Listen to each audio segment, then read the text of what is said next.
At para sa video natin ngayon, JIP, medyo dadamihan ko ang shoutout natin. Para sa mga gustong ma-shoutout, comment lang kayo, JIP.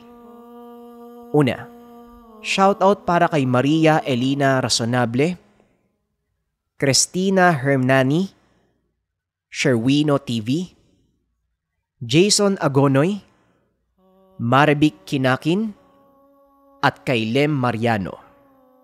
Maraming salamat sa patuloy na suporta.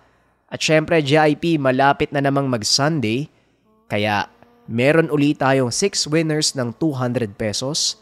Simple lang ang gagawin, mag-comment lang ng hashtag ang Ninuno Raffle at hashtag Kwentong Bayan Raffle. 2 entries na kaagad yan. Raffle every week na 200 pesos at major raffle sa December na hoodie at oversize shirt. At marami pa akong paparating na raffle kaya pakiintay na lang. Huwag na nating patagalin pa. Simulan na natin ang kwento.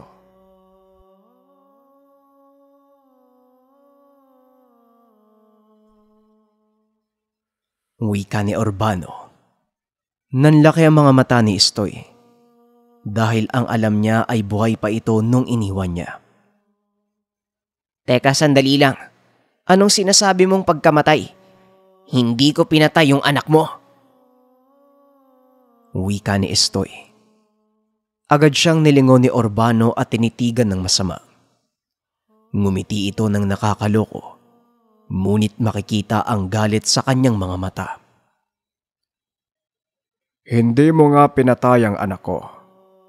Pero alam mong mas masahol pa sa kamatayan ang ginawa mo sa kanya. Hindi niya kinaya ang kahihiyan na mabuhay bilang aswang na walang kakayahan.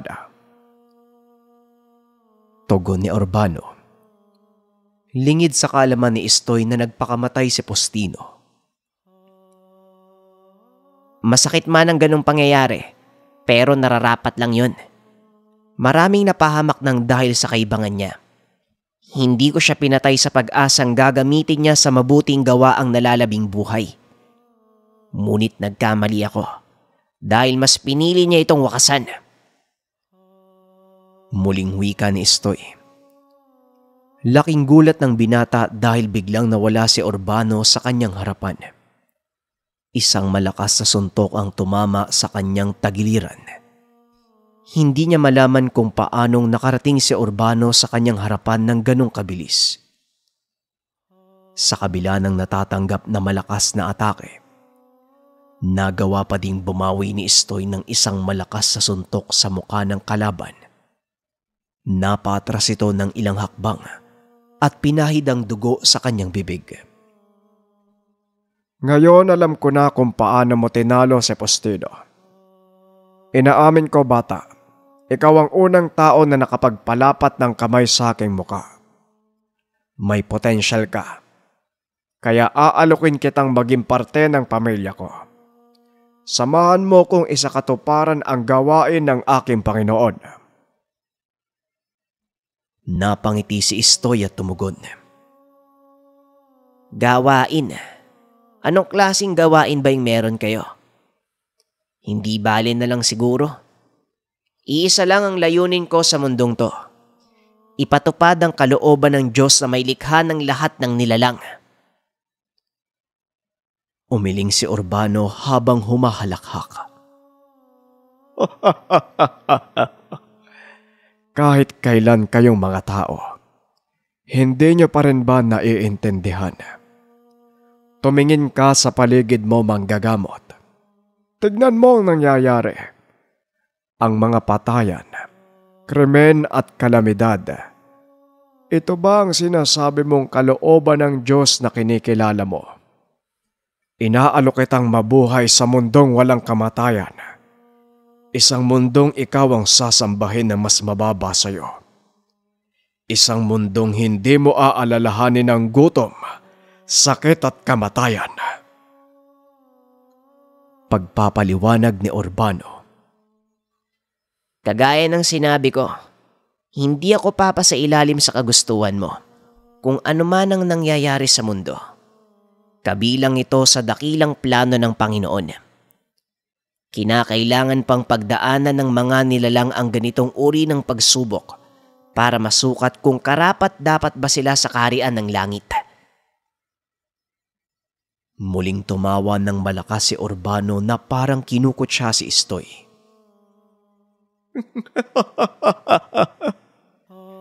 Isang mangmang na pangako. Kung totoo ang sinabi mong pangako ng sinasamba mong Diyos, nasaan? Hindi ko nakikita ang paraisong iyon.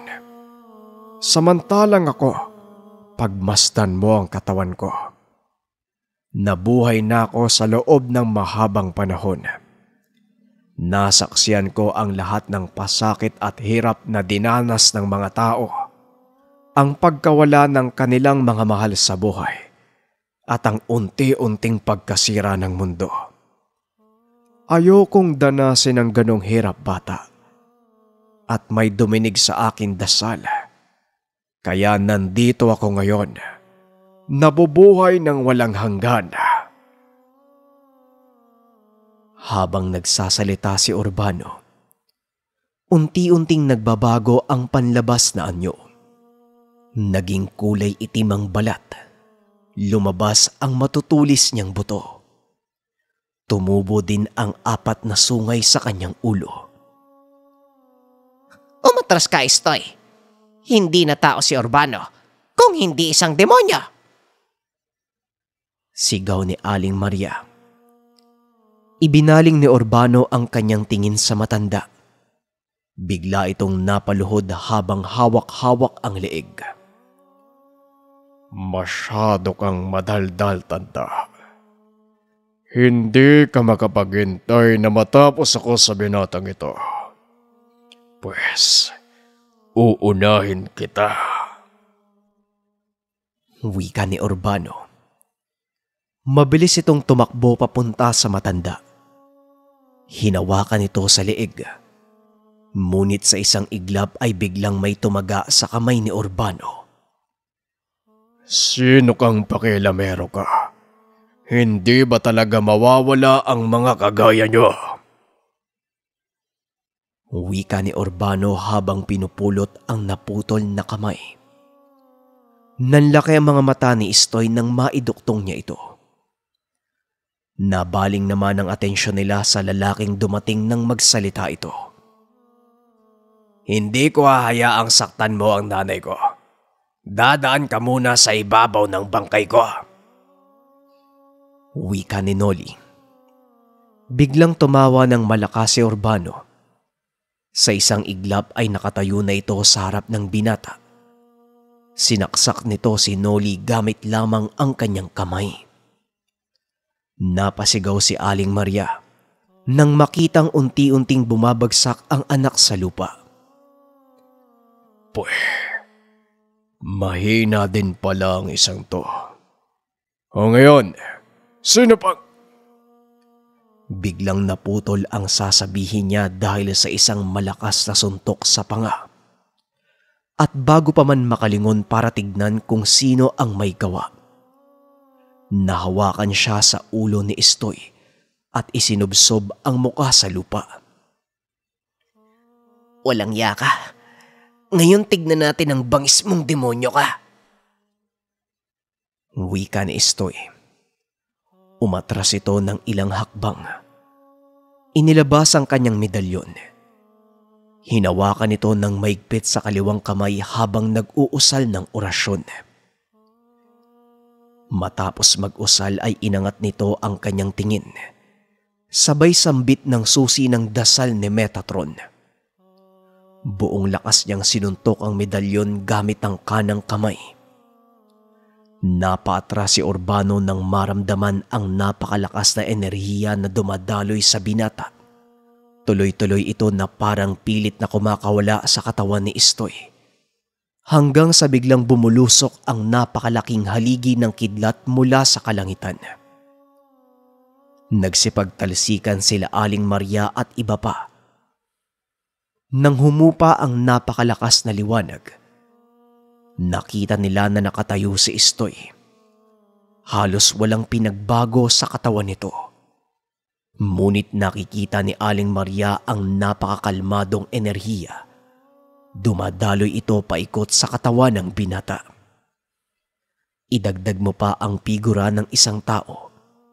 May 6 na pakpak sa kanyang likuran. Napaluhod si David at Aling Maria ng mga sandaling iyon.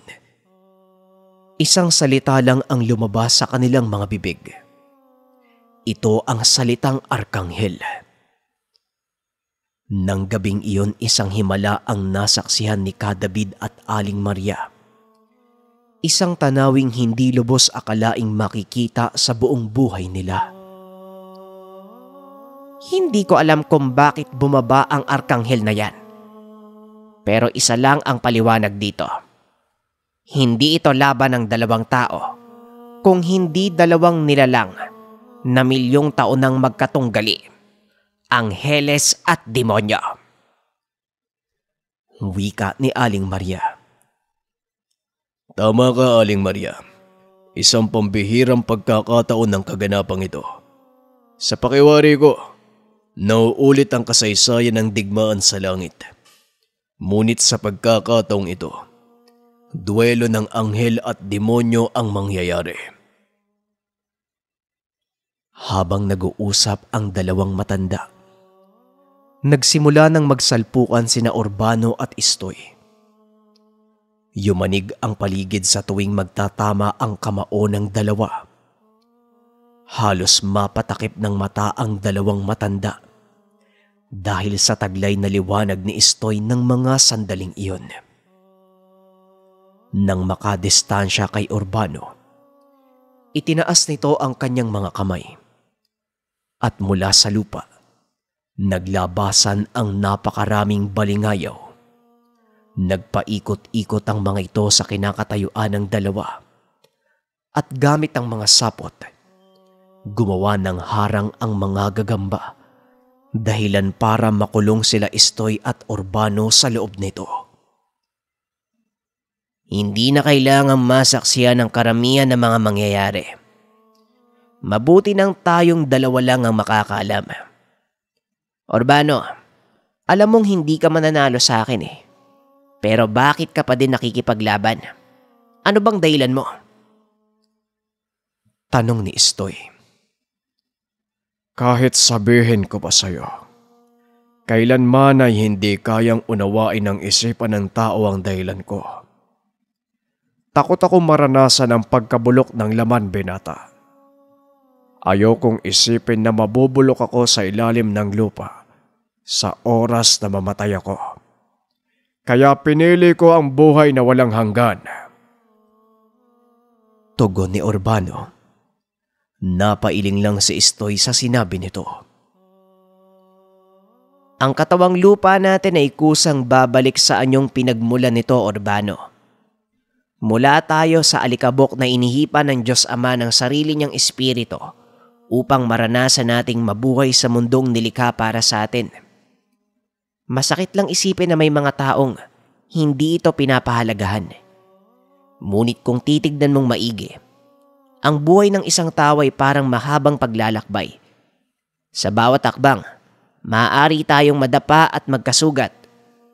Sa madaling sabi, dadaan tayo sa mga pagsubok. Ngunit ang mga pagsubok na yon na magpapatunay kung tayo ba ay karapat-dapat na magmana ng kaharian ng Diyos. Urbano, hindi pa uli ang lahat. Sumuko ka at manumbalik sa kanlungan ng Diyos. Wika ni Istoy. Tumawa lang ng malakas si Urbano at muling nagsalita.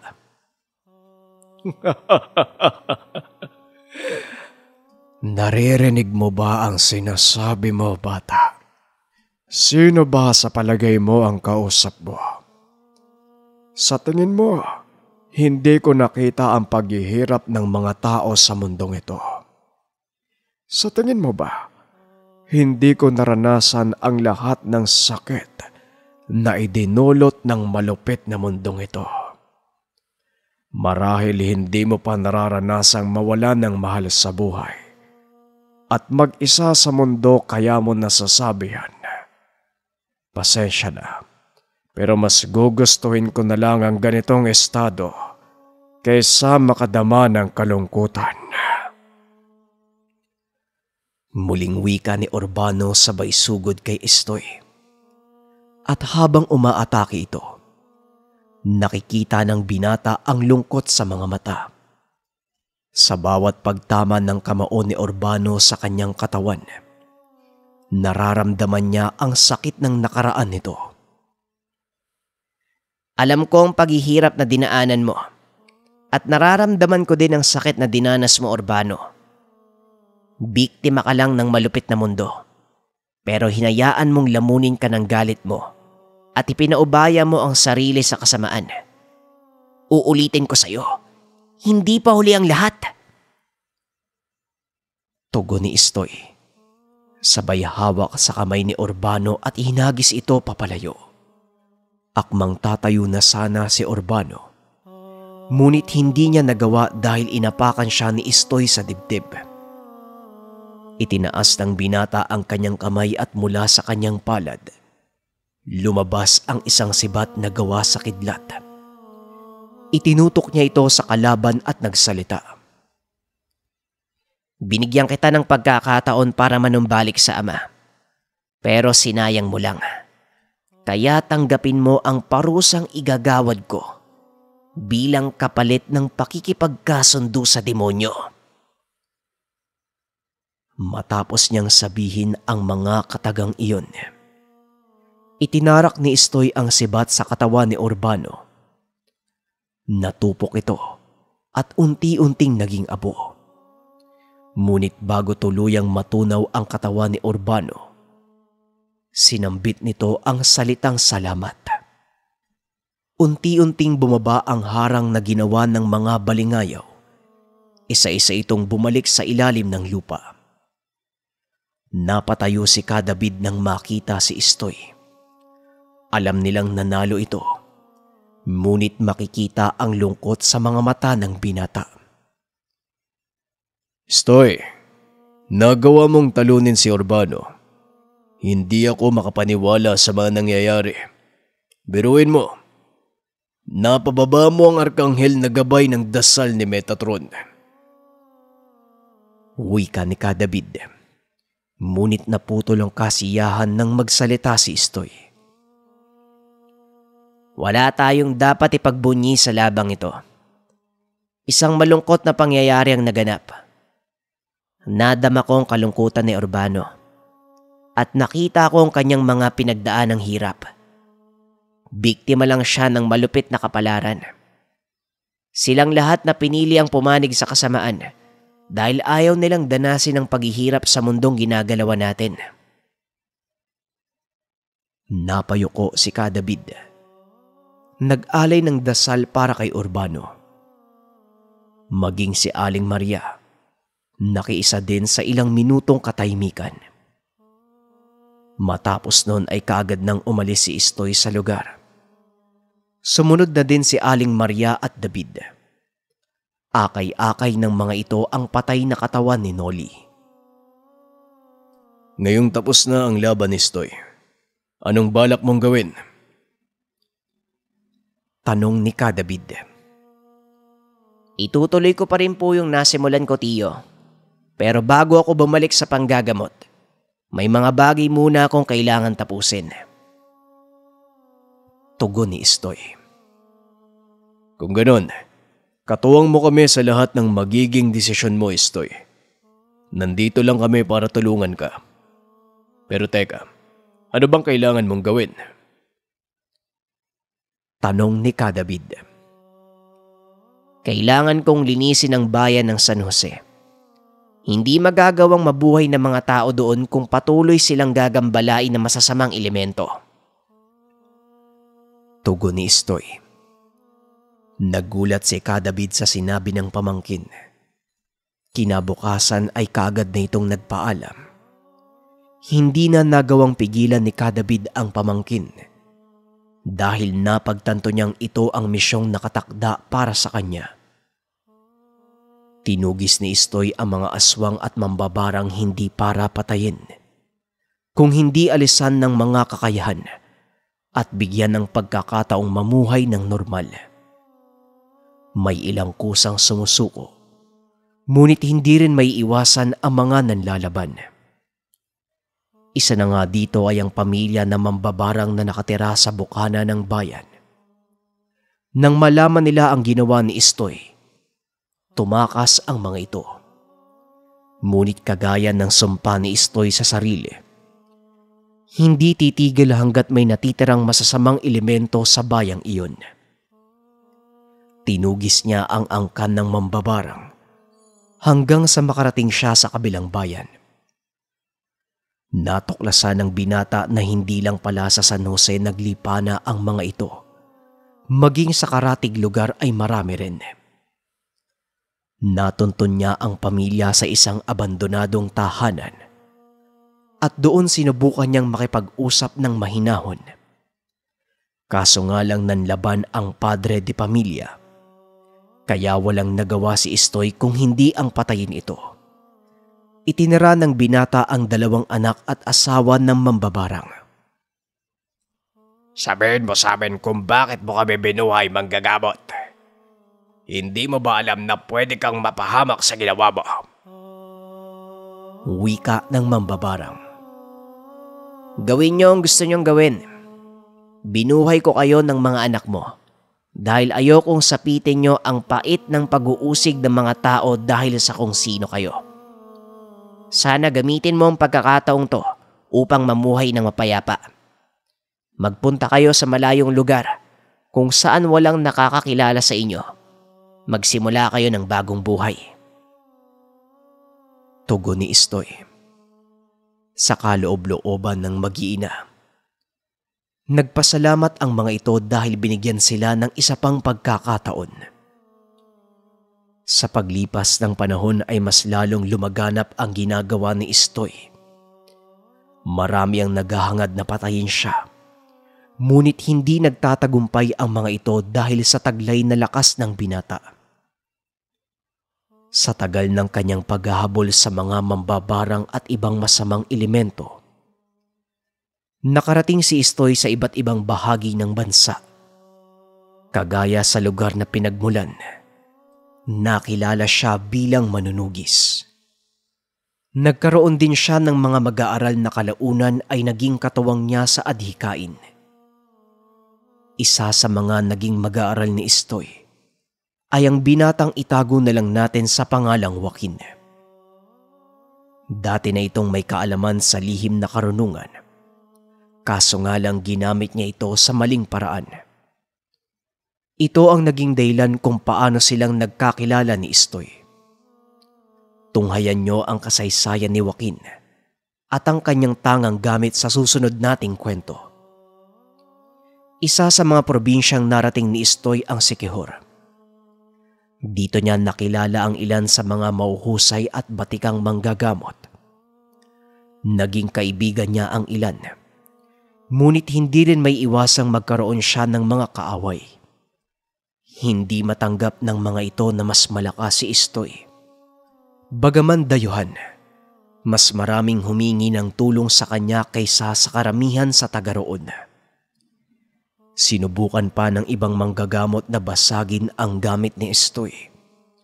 Ngunit imbis na masira, lalo pang lumalakas ang tanga nito. Isa sa mga sumubok ay ang antingerong itago na lang natin sa pangalang Carlito. Nagkataong mahal na araw noon at nasa kalagitnaan ng paglilinis si Istoy nang lapitan siya ni Carlito. Magandang umaga sa iyo, Manong. Ikaw ba yung tinatawag nilang Istoy? Usap-usapan kasi sa bayan na malakas daw kayo. Gusto ko sanang malaman at makita ng sarili ko mga mata. Kung bibigyan niyo ng pahintulot, inaanyayaan ko po kayo sa aming samahan. Biyernes Santo po, saktong 3:00. May gaganapin kaming pagsubok ng mga gamit.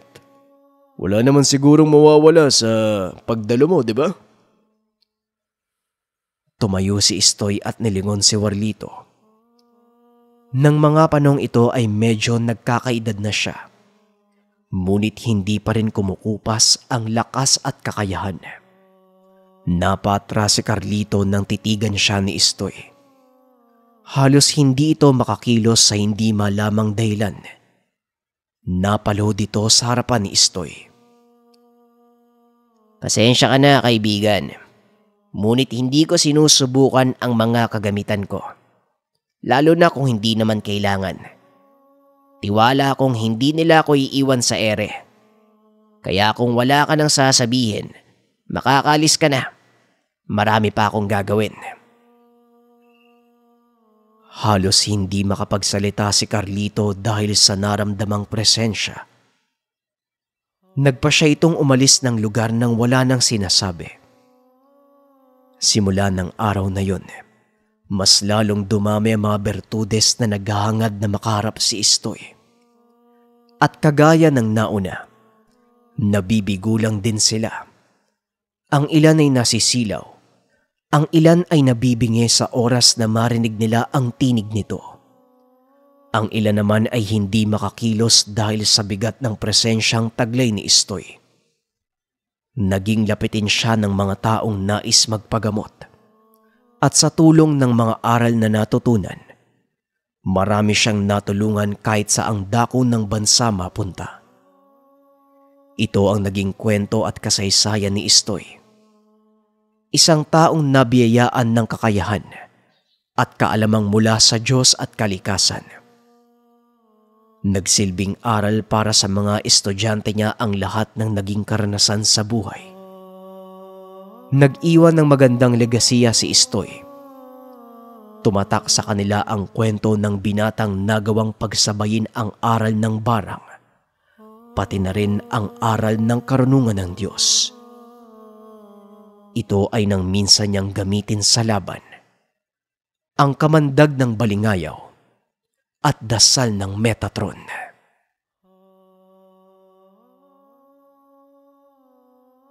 Maraming salamat sa pakikinig ng ating kwento, JIP. At para sa episode natin ngayon, anong masasabi niyo sa buong kwento ng kamandag ng Balingayaw?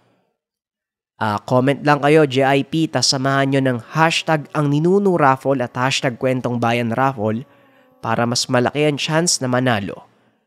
Yun lamang, maraming salamat. Paalam.